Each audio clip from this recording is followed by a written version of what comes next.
Welcome to Beyond the Chutes in our podcast series, Quiet Enough to Ride. I'm Doug Simcox, and with my partner Sam Swearingen, we're here to explore the mental side of rodeo. Because quiet enough to ride is rodeo mindfulness. It's about finding focus, building resilience, and staying calm under pressure, both in and out of the arena. This series is part of what we call our 3 R's. Rodeo, racing, and wrestling, where we dive into the mental aspects of sports and life. With over 100 years of combined rodeo and life experience, Sam and I bring hard-earned lessons, practical tools, and insights grounded in mindfulness theory to help you develop mental toughness, stay present, and perform at your best. This is the Quiet Enough to Ride, episode number 1, an introduction to the series. Today we're setting the stage for what's to come, diving into the importance of mindfulness in rodeo, the science behind it, and how these tools can help you succeed on and off the arena floor. As we go, we'll see that we rodeo as we live. So let's get started. This is Quiet Enough to Ride. Welcome to Beyond the Chutes is presented by Parasite Systems. I'm your host today, Doug Simcox, and I'm coming to you from Taylorsville, Kentucky. We're just past Thanksgiving weekend, a time for reflection and gratitude, and outside here on the ground, we've got just a dusting of snow and a crisp 25 degrees. I thought it never got cold in Kentucky. I guess setting kind of the perfect winter scene. I'm not ready for this, Sam. And speaking of Sam, my co-host Sam, Mr. Swearingen, you are on the road again, headed this way up in the Cleveland area, you said. Yeah, I am in Cleveland, been in New York for Thanksgiving and our family Christmas, and headed back to Texas and going through your area as I go. Okay, perfect. Look forward to seeing you if everything works out the way I planned. Absolutely. Keep the weather at bay, but safe driving here, Sam. Both hands on the wheel, right? You've got your phone set up, right? Yeah, I'm on speakerphone through the truck. But it's funny, this lake effect, for the people that don't know, that is a real thing. I just left the house this morning, and it took me about twice as long to get first half hour driving in, and then it cleared up and it was okay. And then I drove through, probably it was snowing hard east of Cleveland. Yeah. And really hard. There was probably 3 foot on the ground and just snow. And guess what? Now the grass is green 50 miles from there. Yeah. Lake effect is crazy up there. It is. Yes, it is. I saw that in the Buffalo game this weekend, and they won, so congratulations to them. Yeah, it was definitely a snow bowl. It was. I love it when they come out and they sweep off or shovel off the yard lines, the major markings. I love that during a football game. Yeah. And they have to. How else would you know where you were at? That's what you're doing. I guess so. You know what? You're kind of transitioning us into this podcast series that we're starting. You gotta be able to know where you are, right? And where you're going. And that's importantly where you are going. Absolutely right. And I want to remind our listeners, of course, Sam, you several times qualifier to the International Finals Rodeo, a 2-time North America Rodeo Commission world champion, stock contractor, rawhide rodeo, and I think, Sam, you've become known as quite the rodeo coach as well. Well, I've had a lot of kids work for me that they wanted to rodeo, so it was a good thing to have them and be able to help them the best I could through the years. And you see a lot of them as it goes on, and they're very appreciative, and it's good. You bet. It's wonderful. I've always liked helping kids and still do. And it's got to be rewarding, all the years that you spent with these young folks and see them out on the road and putting some of those lessons into practice, Sam, that you help them learn. Yeah, it's very rewarding when they turn around and do well. Um, it just swells you up and makes you very proud of what they've done and where they're at and where they accomplished. But most of all, if they're good young men, that's the best thing. You bet. You bet. Good representatives of what you have taught over the years, Sam, out in the world living it, these young folks.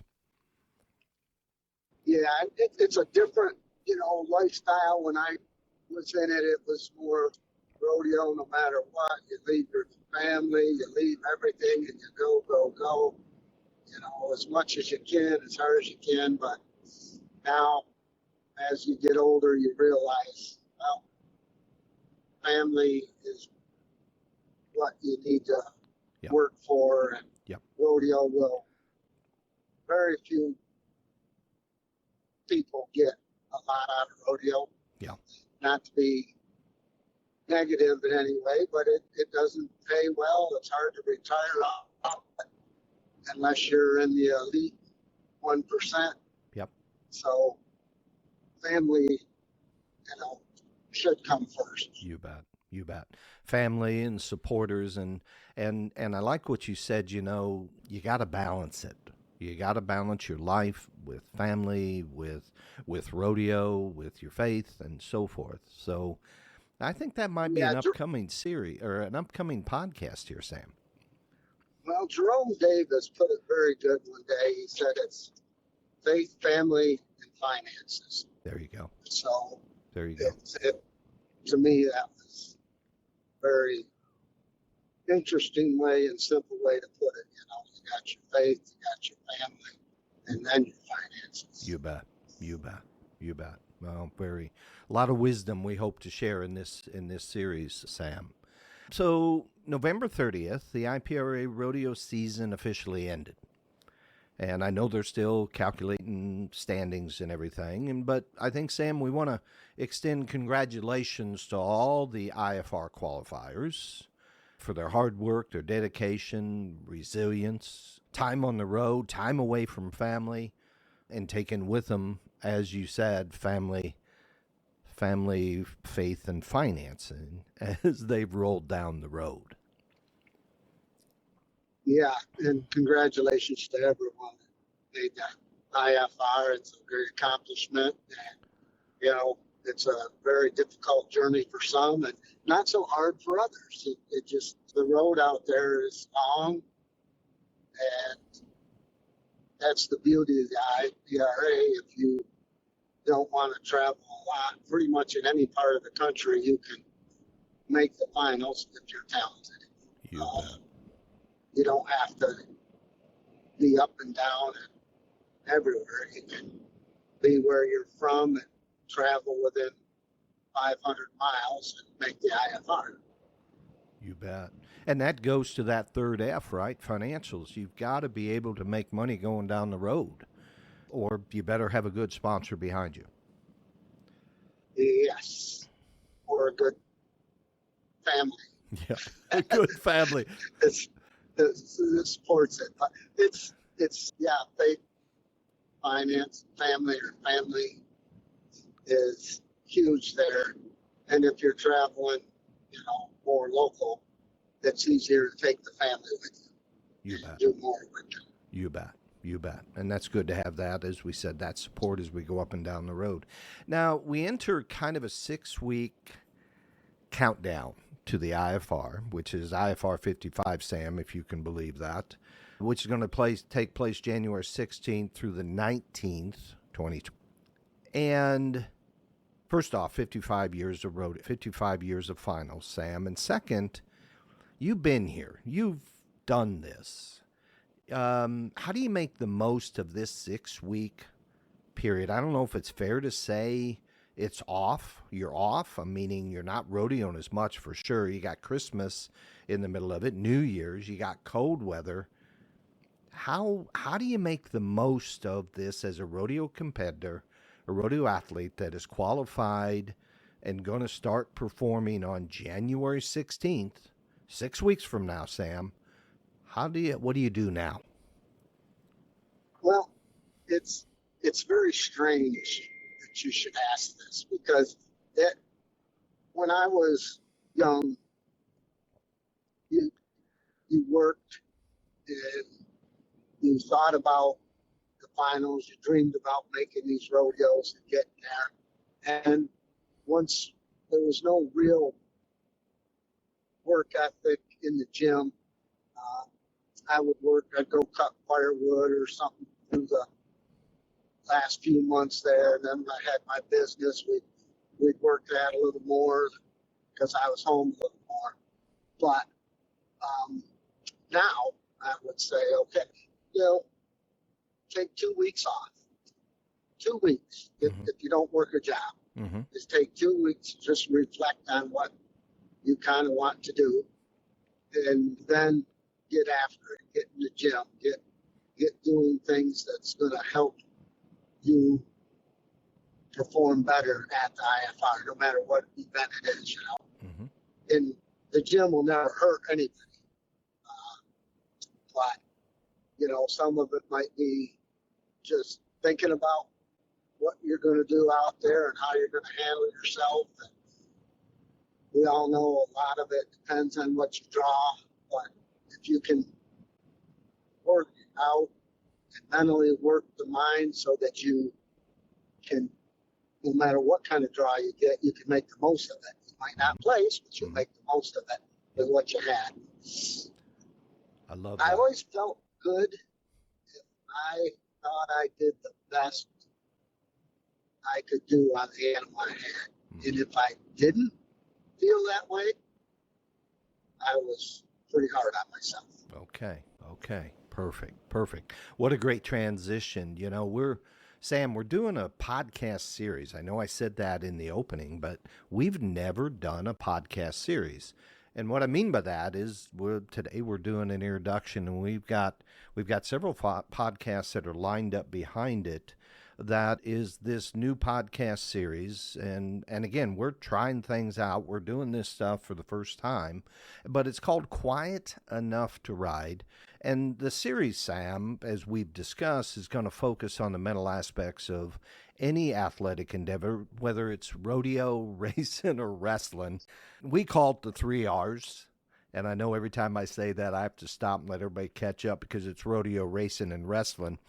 And these sports, like so many others, share a very common thread, which is the mindset. Now, why rodeo, racing, and wrestling? Well, the rodeo's easy. We know why we want to talk about mindset for rodeo, and why I'm a race car driver. I'm a road course race car driver, and we talked about that, Sam, of course, on the podcast. And the other element is wrestling. And my cousin wrestled, and my son wrestled, and you wrestled, and we just had Marv Schimmel on here, Sam, and the importance of this common thread mindset. Yes, it all ties together. I don't know anything about racing, but what I have learned, it is very, very similar. Because you look at those cars, and there's not a nickel's difference between them. So what makes somebody win 3 events a year compared to somebody that's never won one? Yeah. Yeah. And it is. And you ran some laps at Watkins Glen. And does mindset and focus come to mind when you're riding along there? No. No. Sickness came to mind. I got sick, and but I did. It did give me a new perspective on how tough those people are. You bet. It's like, you think, they're in a car, but the strategies and everything they go through. Yeah, my stomach didn't take it real good. And wrestling, I got to tell a quick story. I was home to Iowa a week ago. I went out there for Thanksgiving, And my grandnephew, I think that's right, it would be my nephew's son, 5 years old, kindergartner, and he's going to wrestle in his first wrestling match ever, a tournament. And he had, Sam, one 45-minute practice and two 1-hour practices before his event. Okay? Yeah. And Jack's, right? And it was like 5 to 12-year-olds or something like 3 to 12-year-olds. And it was just so cool to watch. I mean, going out, had his headgear on, Sam, had his singlet on, goes out, and the first match gets double leg taken down and pinned in probably 20 seconds. And, first time, right? And he gets up and he's smiling. He's smiling when he gets up, and he comes back and he's hanging out and just totally relaxed. And he goes into his second match, and it was like he had done 5 years of practice between those two matches. He takes a young man down, turns him, and hadn't done any back work, meaning hadn't been shown how to put somebody into a pin or any movements like that. Right. And so he's sitting on his chest, on the other kid's chest, like you would out in the playground. And ultimately, enough coaching and enough whatever, he turns him and stretches out a little bit and pins the young man. Second match. So he's won his second match, Sam. And again, he gets up smiling and not caught up in it, And his third match, he goes out and he has to wrestle the whole 3 periods. Okay? The whole 3 periods he has to wrestle. And the fella he was wrestling, same age, same size, turned Jax, my grandnephew Jax, to his back, and Jax would just roll through, and not a panic, not anything. It was just so incredibly cool to watch. And one of the things was the kid he was wrestling was named Jack. So Jack's coach was coaching, of course, Jack, right? And first time ever, they had him down position to start, and the coach yelled, "Jack, stand up!" And of course, Jax is on top, so he stands up, right? and he wrestles the whole match, and it was just so cool. I think he lost 14 to 13 or 14 to 12 or something like that. Oh, wow. And just that must have been fun. Oh, it was just fun, and it was fun, and it was just so incredibly cool to watch. Clearly was having fun and was just there, Sam. Wasn't going, oh, I got to do this or I got to do that. It was all beautiful reaction, if you will. So how to stay pure like that is the question. So back to this, we know that mindset matters, right? Success hinges on the ability to stay mentally sharp when we're in high stakes, high pressure situations. And a go round at the IFR, Sam, would you call that a high pressure situation? Yes, I would. Okay. Yep. Or on TV, like Dalen is on TV all the time, high pressure situations. Our goal, Sam, and we've talked about this, is to explore that mental edge. We want to spark some meaningful conversations with our listeners. We definitely want to generate some thoughts out there, and we want to share insights that hopefully will help us grow, not just as athletes, but as individuals. And Sam, I want to stop here just a bit and say we want to dedicate this episode or this podcast series to the coaches, to the teachers, and to the mentors. I think that's very good, Doug, because behind these people, there's usually a group that has pushed them to get where they're going. It's very difficult today to get to this level of performance. It doesn't matter where you're at. You need people that believe in you and trust you to do the best you can. And that's a great thing to dedicate it to. Thank you for that. You bet. And so it always comes down to the why for me, Sam. Why in the world are we doing this? You know, we may ask our listeners, our rodeo competitors at some point, why are you rodeoing? But the question is, why are we starting this podcast? Why are we putting this out into the world? And I think it's fair to say, Sam, that the mindset, that rodeo mindset, the mental aspect of this is a topic that we both enjoy and appreciate talking about. Is that fair to say? That is very fair to say. The why to me is this. That's the easiest thing there is because I knew nothing about it when I was doing it. You know, they never really talked about the metal game. You know, they'd say, well, calf rope is 80% the horse. It might be more than that now because everybody's so talented. But the mental aspect of it that we never really heard much of is so important. And that being said, I do have to say, you know, the mental aspect only take you so far. You can sit there and dream that you're going to do good. You can't be beat. And that's all good. Mm-hmm. But you got to prepare yourself to win. Okay. And be ready to take advantage when you need the money. Because they say, yeah, it's 90% mental. Well, you have to be prepared to win before the mentalness comes in. Because it's like your nephew, you know, a few minutes, few hours of practice, when he stepped on the mat, he wasn't prepared to win. Mm-hmm. Mm-hmm. So people prepare your bodies to win and practice perfect and do it that way and prepare your mind as well. You bet. You bet. No, you're spot on. Absolutely right. So I sat back and looked at this, Sam, and I'm with you 100%. I'm in the same place, and I actually have an example. When I was competing, riding saddle broncs back in the early 90s. Now, remember, you and I met, I think it was in the spring of 1990 at Attica, New York, at your brother Mike's and your rodeo school. And just, that was the first time, Sam, I'd ever put a saddle on, a saddle bronc. Okay? First time.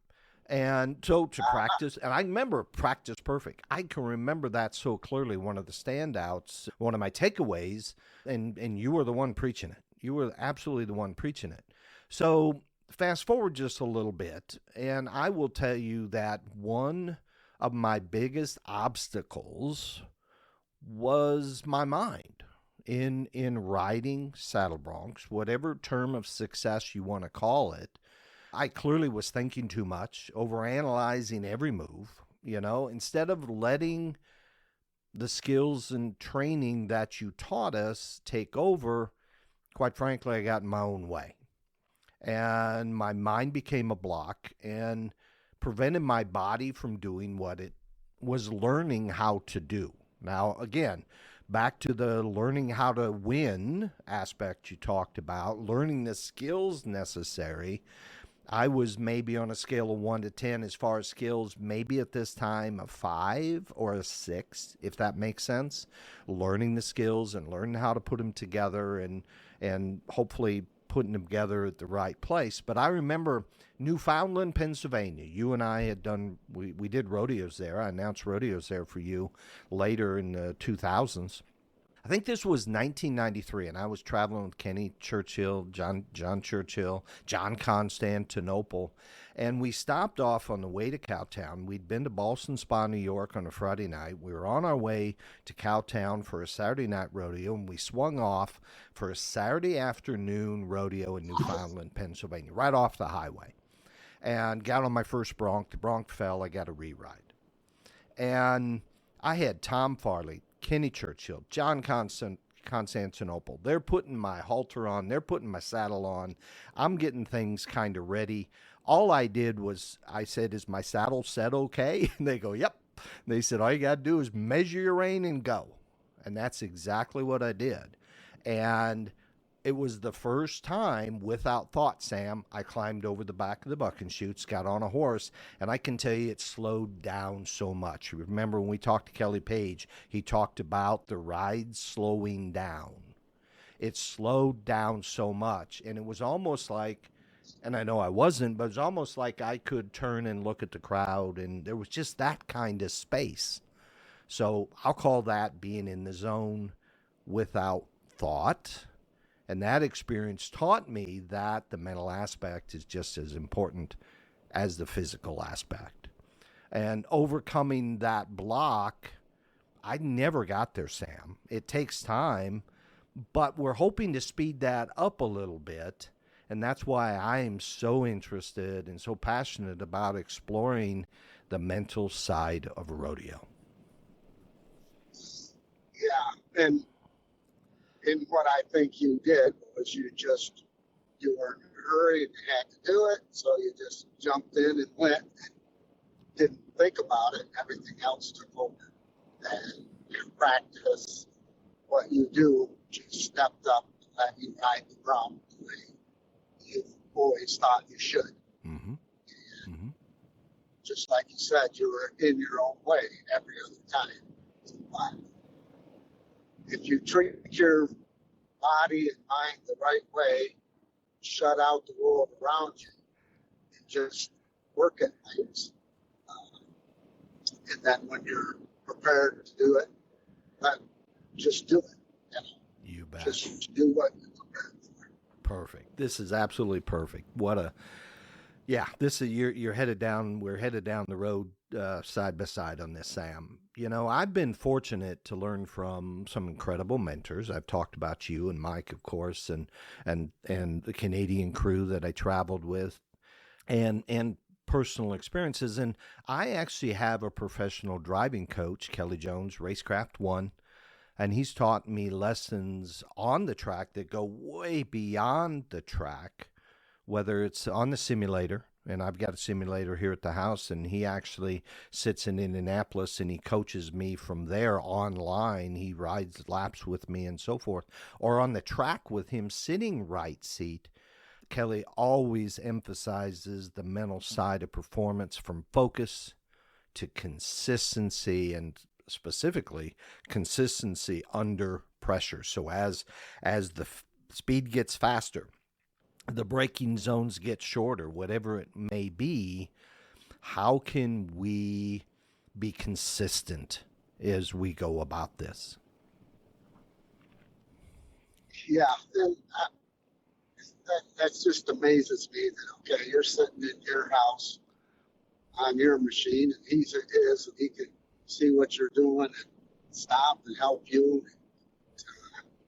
It just floors me that technology is out there.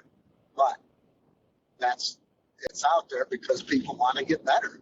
You know, they want to have the tools to do better. And, you know, it's just like bucking machines, and calf roping dummies, and things like that. That's how you get better. You bet. And the one thing, and he just sent this out, Sam, and I'll share this with you at some point. He just sent out a questionnaire about how do you go about your driving on your simulator? How are you approaching it? Are you setting goals before you start driving? And you've sat on the simulator, you know what I'm talking about. Have you set goals? There's feedback that comes every lap is we are picking up telemetry, whether it's speed or braking or turn in or whatever it may be. We are gathering data every lap. The system does that for us automatically. And he talks about for every hour you spend on the track turning laps, you will study and reflect, to your point, to learn about what just happened, about how you're doing. He says it's a 2-to-1 ratio. 2 hours of review for every hour that we're on the track. Now but it's real data, if that makes sense. You've seen some of the charts that we have. But yeah, so he talks about how to set goals and how to review, or how to use the feedback that you gain. And that's true also, Sam, in the rodeo arena. Oh, most definitely. Yeah, the feedback of what you're getting from there, and it's like when we work on the bucking machine with the boys, you try to, all right, is this good? What do I need to do different? Where do I want to set my feet longer? How do I do that? I don't know about so much with the goals when you're getting on the bucket machine, but as you're doing it, you're reflecting on how to help your riding as it moves forward. You bet. So, and with the goals on the track, you may be working towards, Sam, can I brake a little bit later and a little bit harder? Okay, you'll work on specific components. And when I think of the bucking machine, to your point, are you working on, you had talked about how, the things that you would emphasize, which to me are goals when you're working with the youngsters on the bucking machine. I think you shared, didn't you, with something you and Kenny had talked about? Well, I don't recall that right now, but we do emphasize and try different things, because we do a lot of looking under your rein where you want your feet to go when you're riding saddle rounds, and it just doesn't move right. So we set it up where we'll put a buck rein on it and have a little bungee on the part of the buck rein that we can pull down at when it's like the horse is coming up in the front, and then when it kicks, release it so that you get a better feel of what real bronc feel like. You bet. More to that pure, a little bit closer to that real simulation, kind of like what I'm getting on the racing simulator. Yeah, trying to adapt to make it better for what we want to do. And it works pretty well in the bareback riding. Just make sure you stay under that rig the whole time. Set your feet. It's a little easier. And, we learned some things. Well, Kenny taught me this because I'm such a person of, okay, do it right. But also, we take the stirrups off the saddle and just make our feet be faster. Just do it as fast as you can. Okay. Okay. And you can get out of trouble if your feet are fast and you can get to the neck when you wouldn't make it. Make your feet fast.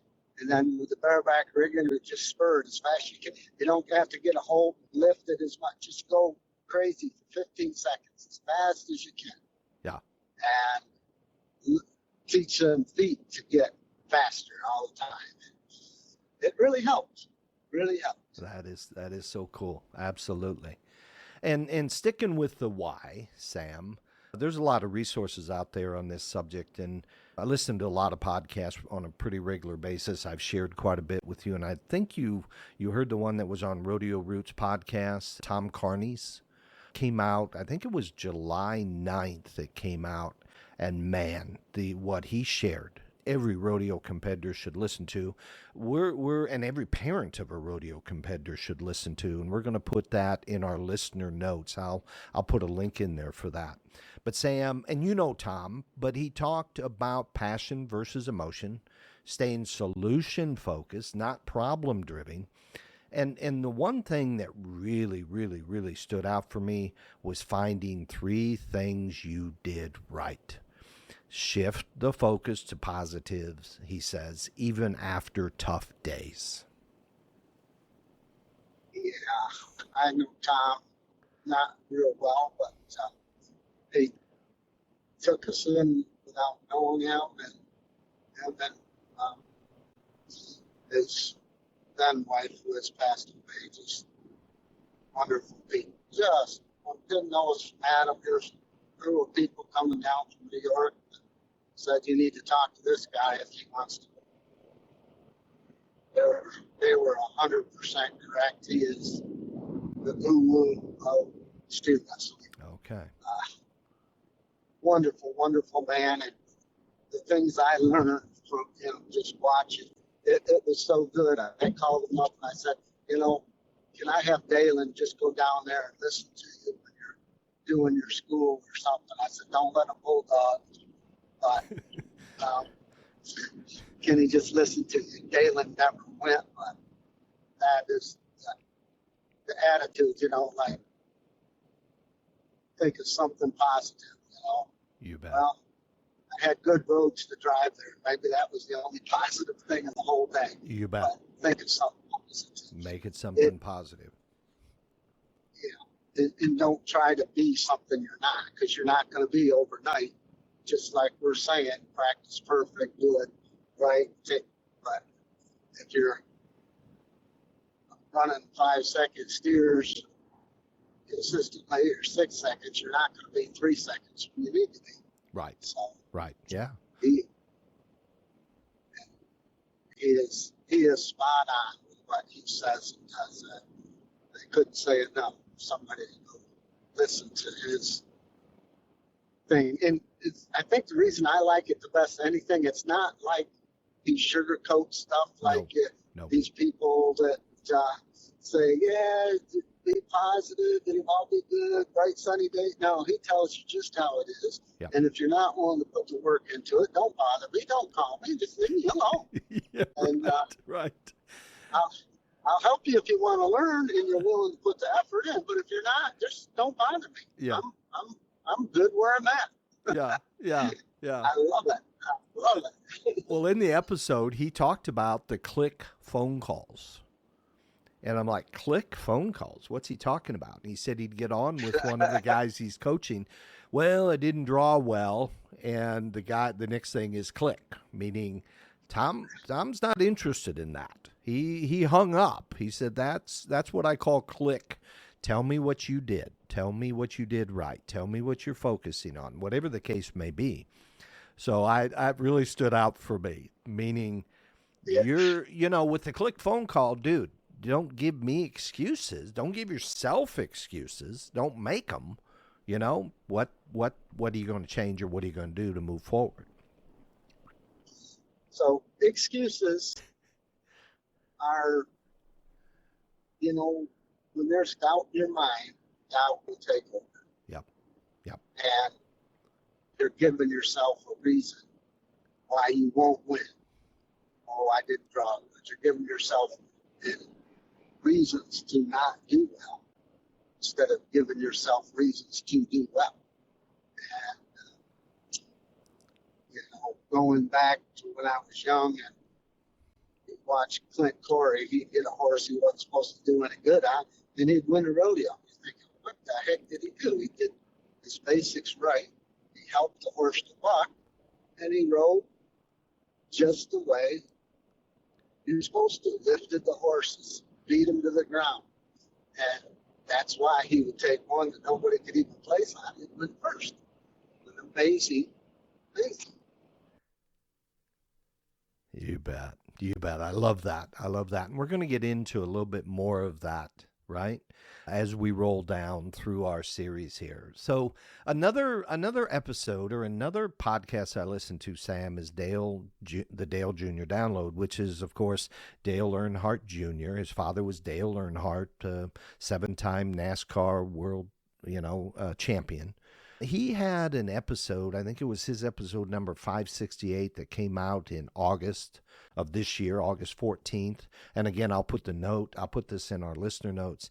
In that episode, Josh Wise is a pretty remarkable driver on his own, I should say, but he is now moved in and is the driver performance manager for Chevrolet Racing. And on his podcast, there were so many things, again, that he laid out, and he did it very quietly. So many things, but he said there's 4 pillars of performance in racing.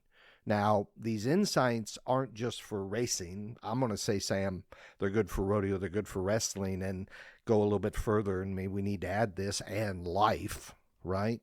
But he said there's 4 aspects, 4 key pillars. The first one is physical. Of course, we got to have the strength and the fitness needed to perform. Mental, is our number 2. And he says we got to have focus, confidence, staying calm under pressure, keeping our mind quiet, allowing our body to do what it needs to do. Number 3 is technical. We've got to have those skills, right, necessary to brake properly and to turn in properly, to set our saddle properly, to measure our bronc rate properly, to make a successful mark out, those kind of things. And then the tactical, which is that strategy and adapting in the moment, making the right choices when it counts. So those 4 things, Sam, they just stood out for me. And so it's physical, mental, technical, and tactical. Any thoughts here? Yeah, they all relate to all 3 sports. That if you said racing, if you break it down, you could put that into wrestling and also rodeo. Just so easy. It's all intertwined. It's pretty impressive. Well, and I do want to, as we go through this series, Sam, and these podcasts, I do want to make sure we're giving examples. So if there's any example that comes to mind, and you've been sharing them, but maybe some examples within wrestling or clearly within rodeo, but let's keep sharing those examples as we go. I want to make sure that this isn't just theory. We want to make sure that it's something practical, and hopefully as we go on, things that maybe we can do, and I think I said this earlier, things that we can do to strengthen our mental game. So let's talk about the title, Quiet Enough to Ride. And to me, it could be a statement, it could be a question, as in, I am quiet enough to ride, I'm ready to go, I am prepared. Or asking myself at some point during wherever it is, traveling to the rodeo, standing behind a buck and chute, setting my seat down into the saddle, am I quiet enough to ride? And Sam, I want to break this down a little bit. Is what does it mean to quiet the mind? Most of us aren't taught this skill, and it is a skill. And the thing I love about skills, Sam, is we can practice them. We can build that mental muscle. In fact, we're often told the opposite. I remember a lot of situations where I was asked, "Why didn't you think?" Right? Why don't you think? Why did you do that? But what parent hasn't said that 100 times a day? Absolutely. But we know but we know that constant thinking and mental noise can get in the way of our performance. And maybe something as simple as when I'm sitting down, ready to put my feet in the stirrups, if I'm worrying about my checkbook, or if I'm worried about something going on at the house, or something wrong with the van, a noise it was making as it rolls in, as I was rolling into the rodeo, I'm probably not ready. I'm probably not ready to ride.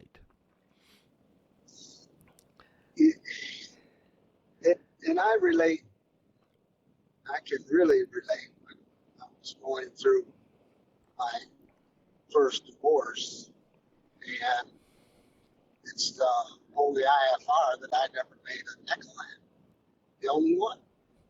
Because I was sitting on the horse thinking about things that you shouldn't think of. It wasn't good. Mm-hmm. Mm-hmm. And you got to have fun at what you're doing and enjoy it. But you almost have to empty your mind of everything around you and do the task at hand. There's people that tell me, well, you and this person's the only ones I can hear when you're getting ready. Mm-hmm. Well, you know what I did when they told me that? I started to shut up. Okay. Because they knew what to do, and I'm just babbling. I don't want them to hear me. I like that. I want them to just do their job. And when you can focus and blank out the rest of the people around you, that's what you need to do. You bet. And it is very difficult. It is very, very difficult. And it takes practice, right? It takes practice. And we're going to get into this in a little bit, but When you're in a rodeo, it ain't time to practice. It's time to do, if that makes sense. And we'll talk a little bit more about that. But beyond rodeo, wrestling, and racing, the 3 R's, I think there's value, Sam, for us throughout the rest of our life, because I believe that quieting the mind creates space within us for creativity, for learning, for peace, and for joy. And it's about finding the mental clarity that allows us to be our best and perform at our best. And we'll get into a little bit more depth on that, Sam. Any thoughts on that about quieting the mind and allowing? Yes, quieting the mind it's something that has to be worked. And I don't really know how to explain it to anybody or how to do it. But I think it's a lot easier when you have peace in your life and everything's going smoothly and you know where you're at. You see some of these rodeo contestants, that are fighting with everything and not doing well. And then all of a sudden they meet a girl that's who they want to be with. And everything gets better because they're not going and worrying about other things. It's just that. And it can work in the complete opposite. When it's good, it's really good for them. You bet. You bet. And the mental aspect of rodeo. Sam, we hear numbers all the time. 80% mental, 90% mental. Marcus Mass, the PBR bull rider, we had him on, been a year and a half ago. And of course, he's on the Kansas City Outlaws team member. He said there that on his episode that bull riding is 99.5% mental. Of course, now skills matter, but mental strength is about knowing when and how to use those skills instinctively without overthinking. In those split-second decision, muscle memory takes over and your body does what it's trained to do. So how to get out of our own way? What do you first think about his estimate of 99.5%? With the caveat, we still got to have skills. What do you think about that? It seems awful high to me, but if you would throw reaction in there with this, with the mindset to do it, because you got to have the reaction. The bull riding at their level, you have to react before you think about it. So that might be why you shut the mind down, so the body just takes over without even thinking about it. And you nod your head and the whistle blows. It's done. Because you don't even know what went on. Your body just takes care of it. You bet. So I love that you went here, Sam. So reacting is automatic and unthinking. Okay? It happens automatically. Call it muscle memory, whatever. But I want to throw one other kind of definition in there. And it's going to tie, I think, back to where we've been. Reacting is space act. Do what I've done before. React. Tying back to practice, tying back to bucking machines and simulators. And the reacting is automatic. So tying it all together, and I agree with you 100%, that whether you call it that muscle memory or that reacting, that's where we want to go. Yes, completely. Your mind is clear and you're just doing what you don't even know what you're doing. You're just doing it because you trained yourself to be prepared, and you're just reacting to where this animal is going. Setting your feet in the ground, right? Heck, I'm bucked off. I got to get to the front. Too late. As my grandson would say, too late. You know, Right. yeah. Don't get the back seat of my truck dirty. Too late. Too late. I like that. But you have to react as soon as you think, "Oh, I'm bucked off. I got to get there." It's too late. You got to get there, and then after the whistle, say, "Oh, wow, that's it." Yeah, Perfect. That's how you do it. Perfect. That's how you do it. That's where the body takes over. The body takes over, absolutely. Without thought, right? Without thought. Right. So how can we ride without thought, which takes us back to the name of our series? How do we get quiet enough to ride or to wrestle or to race, whatever it is? So how do we quiet our minds, Sam, enough to let muscle memory take over? It's not something, I'm going to say, and I alluded to this a bit ago, it's not something that starts in the arena, at the wrestling meet, or on the track. I believe it's a shift in how we think and live every day. As the saying goes, I believe we rodeo as we live. When we live with awareness, creativity, and peace, those qualities that we're talking about naturally show up in our performance. That ability to let go. We could easily call this letting go and let her ride. Yeah, and I think it might be different for a lot of people. Mm-hmm. For me, it was the confidence. Yeah. To know Yeah. that I had it. Yeah. I got it handled. You know. Yeah. You didn't want to outward show it, but inward, if I knew I had it, it was hard to beat you. You bet. And it could be with your draw, or probably would be with your draw most of the time because you've been there and you knew that you could do it. And I just felt I had the confidence, the swagger. The talking amongst each other, just a little laughing, but really you knew in your mind, you just quieted, you sat down on that horse and focused. You didn't want to hear nobody or anything till 8 seconds or so. Yeah. Perfect. So we're going to do our best to add in some whiffums as we go, Sam.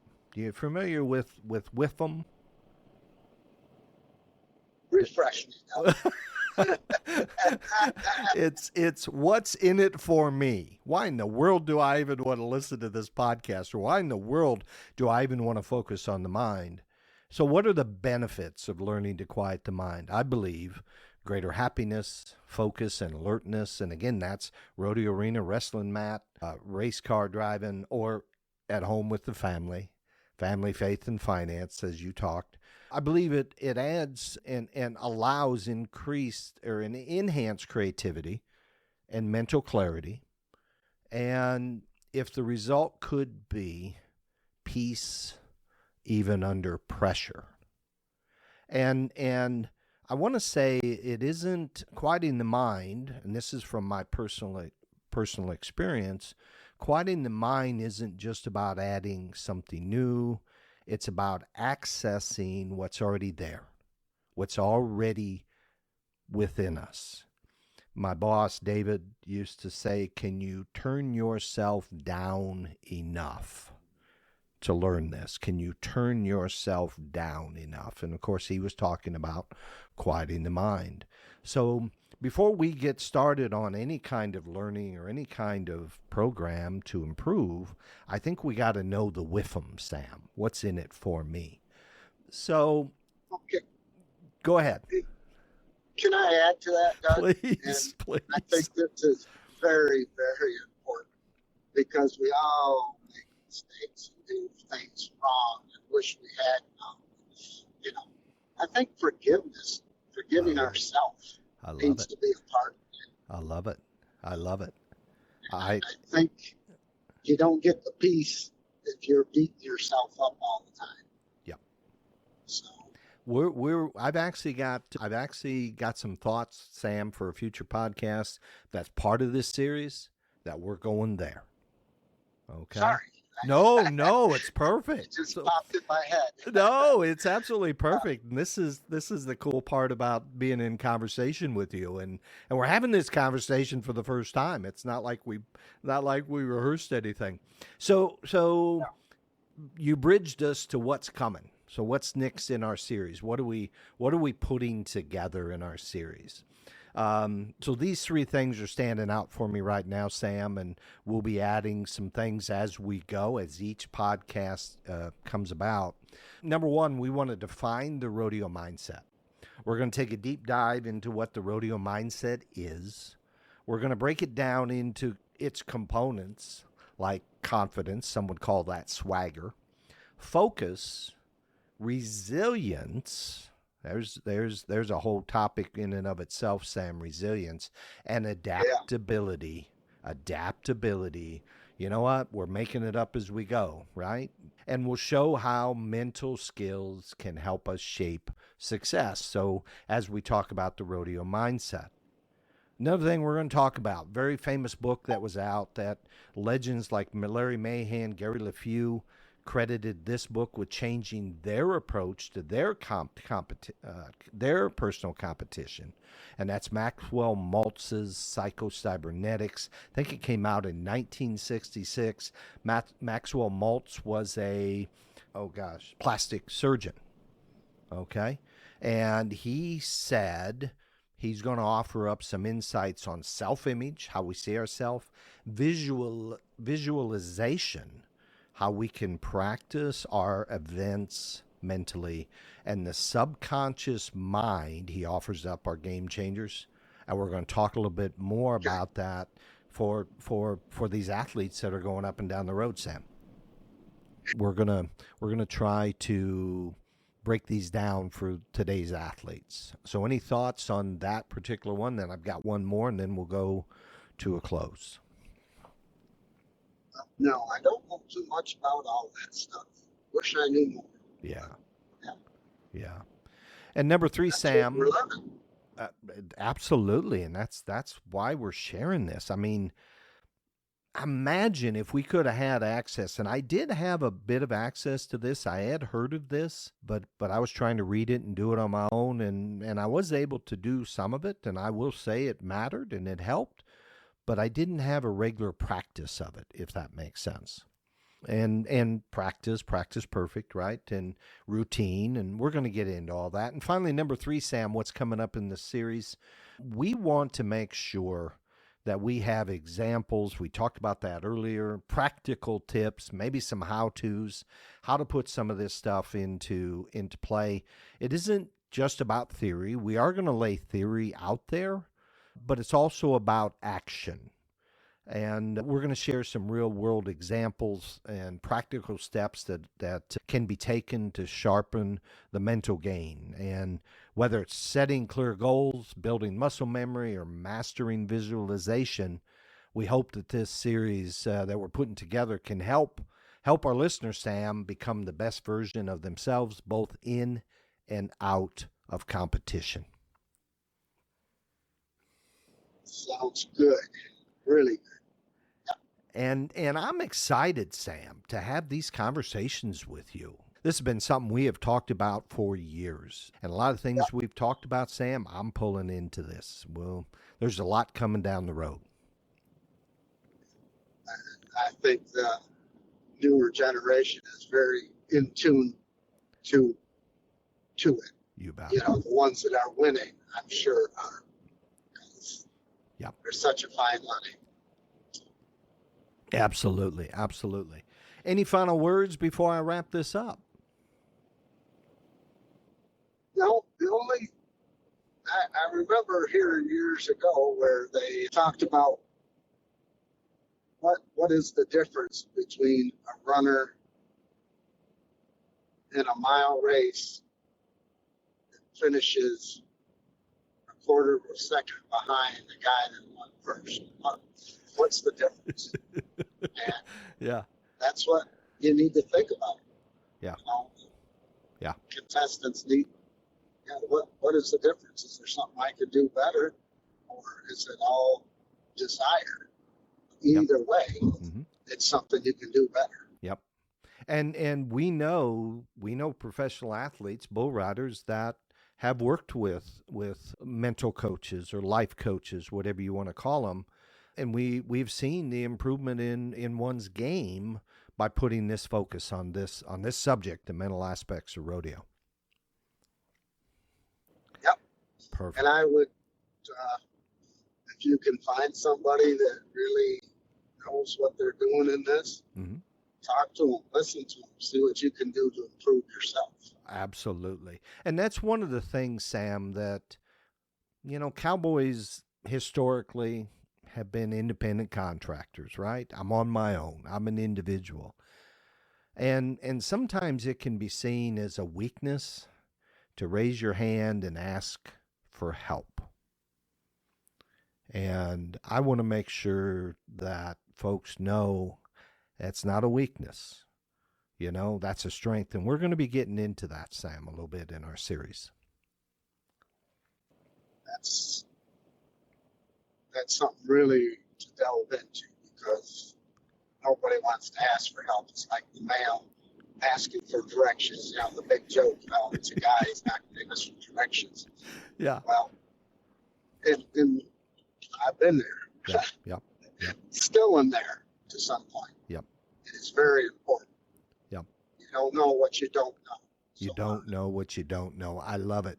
Which, by the way, that's coming up in one of our future podcast episodes. That's the first level of learning, is you don't know what you don't know.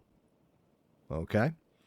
So good. You are just built on these transitions, Sam. You do just a wonderful job of rolling us forward. Okay. Right. All right. Just rolling down the highway. Just rolling down the highway. It's what you do. All right. So thank you to our listeners for joining us for this introduction to Quiet Enough to Ride. We're excited to take this journey together, exploring what it takes to succeed mentally in rodeo, in racing, in wrestling, and in life. If you've got questions, ideas, or stories to share, we'd love to hear from you. Find us on Facebook at BTC, Beyond the Chutes, and leave us some comments on this. And stay tuned for the next episode, where we're going to define the rodeo mindset and break it down, and start to break it down piece by piece. Until next time, remember, success starts with a quiet mind. See you down the trail. This is Sam Swearingen and Doug Simcox. Thank you for listening.